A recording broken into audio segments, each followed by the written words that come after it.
घर में गूंजती हुई वो आवाज, छन छन छन। यह बात उन दिनों की है जब मैं 9वीं कक्षा में पढ़ता था। तब मेरी उम्र 14 साल थी। कुछ समय में अपनी फैमिली के साथ रहता था। मेरी फैमिली में मम्मी पापा और मेरी छोटी बहन भी थी। मेरे पापा गवर्नमेंट की नौकरी करते थे, इसलिए हमें सरकारी क्वार्टर्स में रहना पड़ता था। जब मेरे पापा का प्रमोशन हुआ था तब हमने उस कॉलोनी में एक बड़ा सा फ्लैट ले लिया। उसके बाद हम नए फ्लैट में शिफ्ट हो गए। मैं बहुत ही खुश था क्योंकि मैं सोच रहा था कि मैं अपना एक अलग से कमरा लूंगा। पता नहीं क्यों जिस दिन से हम उस घर में रहने के लिए गए थे तब से मुझे उस घर में अजीबोगरीब बेचैनी महसूस हो रही थी। उस घर में मुझे देर से सोने की आदत थी क्योंकि हमारा टीवी चैनल वाला हर रात को एक नई फिल्म दिखाता था और मेरे मम्मी पापा और बहन दूसरे कमरे में जल्द सो जाते थे।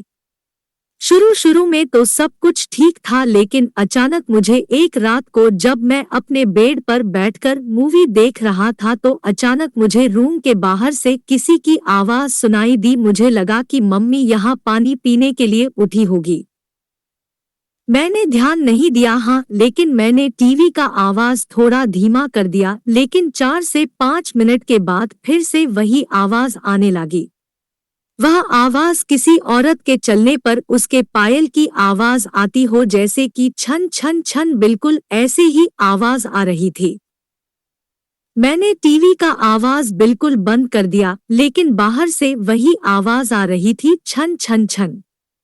यह आवाज सुनकर मेरा शरीर कांपने लगा और मेरे रोंगटे भी खड़े हो गए।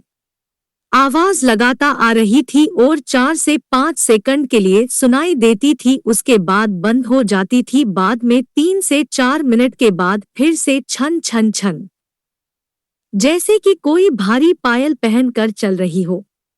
मेरा दिल जोर जोर से धड़कने लगा है। ऐसा लग रहा था कि अभी मेरा हृदय छाती में से बाहर निकालकर मुंह में आ जाएगा। पता ही नहीं चल रहा था कि मैं क्या करूं।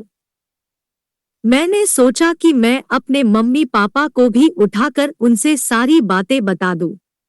बाद में मैंने हिम्मत करके दरवाजा खोला तो अचानक वही आवाज सुनाई दी, छन छन छन। उस समय वही आवाज बिल्कुल मेरे सामने से आ रही थी। ऐसा लग रहा था कि कोई नई परिणीत स्त्री चलकर मेरे पास आ रही हो, लेकिन सिर्फ आवाज ही आ रही थी। सामने कोई भी नहीं दिख रहा था और आवाज भी बिल्कुल स्पष्ट सुनाई दे रही थी, छन छन छन। मैंने मम्मी पापा को जगा दिया और सारी सच्चाई उनको बता दी।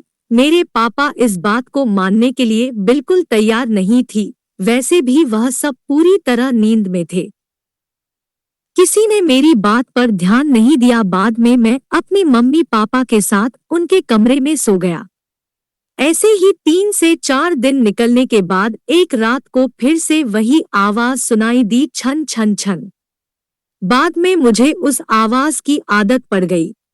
आवाज आने का कोई भी समय नक्की नहीं था। कभी कभी वह आज 10 बजे या फिर 10:30 बजे भी आती थी, परंतु एक बात तो पक्की थी कि वह आवाज सिर्फ मुझे ही सुनाई दे रही थी और दूसरे किसी को भी नहीं। कभी कभी मैं वह आवाज मुझे बहुत ही डर जाता था, लेकिन हमारी कमी कभी भी कुछ भी खराब नहीं होना था। 8 से 9 महीने बाद हमें एक नया फ्लैट मिल गया और हम वहां पर शिफ्ट हो गए। उसी फ्लैट में हमारी जगह पर जो नए लोग रहने के लिए आए थे वह हमारे जान पहचान के लोग थे। उनका बेटा मेरा बहुत अच्छा दोस्त था और उनका फैमिली काफी बड़ा था। एक दिन वह अंकल हमारे घर पर आए और हमसे पूछा कि क्या आपको कभी कभी कोई आवाज सुनाई दे रही थी। बस यही बात सुनकर मुझे पूरा यकीन हो गया था कि वह कोई मेरा वहम नहीं था। उस अंकल के पूरे परिवार ने वही आवाज सुनी थी।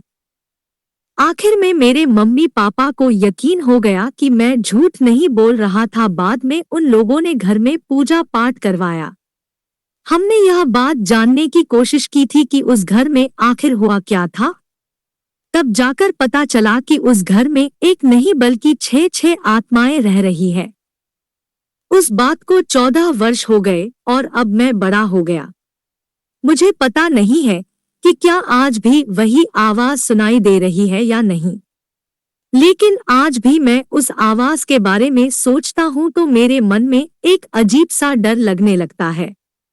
भगवान की कृपा है कि आज सब कुछ ठीक है। तो दोस्तों, ये थी हमारी आज की कहानी। आपको पसंद आई हो तो कमेंट करके हमें जरूर बताएं। वीडियो को लाइक कर दीजिए और इसी तरह की कहानियां देखने के लिए चैनल को सब्सक्राइब करके घंटी को दबाकर ऑल पर सेट कर लीजिए ताकि आने वाली वीडियो का नोटिफिकेशन आपके पास तुरंत पहुंचे। दोस्तों, मिलती हूँ आपसे अगली वीडियो में, तब तक के लिए धन्यवाद।